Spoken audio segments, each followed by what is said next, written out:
course, what Dr. Ben Carson was saying, that his claims have been much more scrutinized than Barack Obama's ever were, including, among other things, Barack Obama's friendship with one Bel Airs. You know how this goes. That's really not fair. And that if you're going to go after someone, go after one and all. Barry Bennett is the Good Doctor's campaign manager.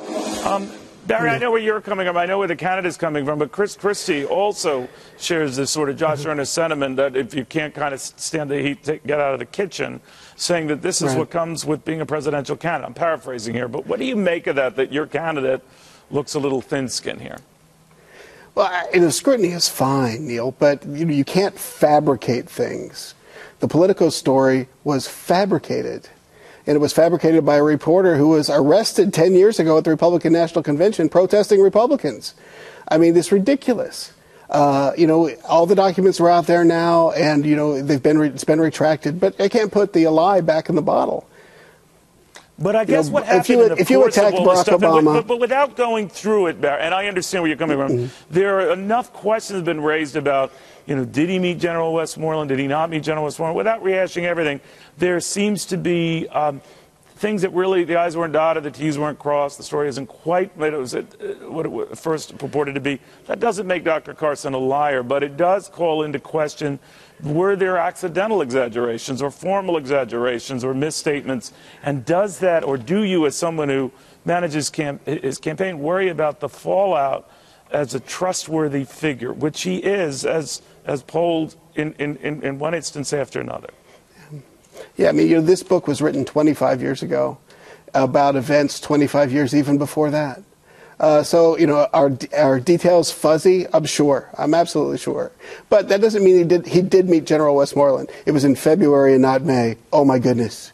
Boy, we've got a scandal. It's probably going to be a 2-hour MSNBC special on it. The whole Harvard exam hoax. Well, all they had to do was go to the Yale. I said Harvard. Obviously, I didn't go to either one of them. At the Yale, the exam hoax. All they had to do was call the Yale record. School, right? Yeah. I went to the Ohio State University. But at the Yale record, all you had to do was call them. That's what BuzzFeed did, and guess what? Debunked. It's ridiculous. Journalists are not even trying to do their homework. They're trying to carry their agenda, and that's what we object to. So when you hear Chris Christie come up and he slams,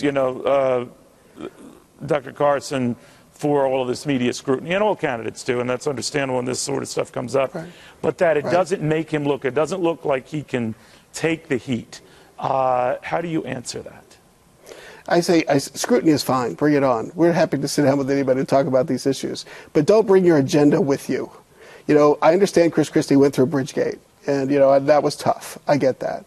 But, there wasn't a Democrat agenda in the Bridgegate scandal.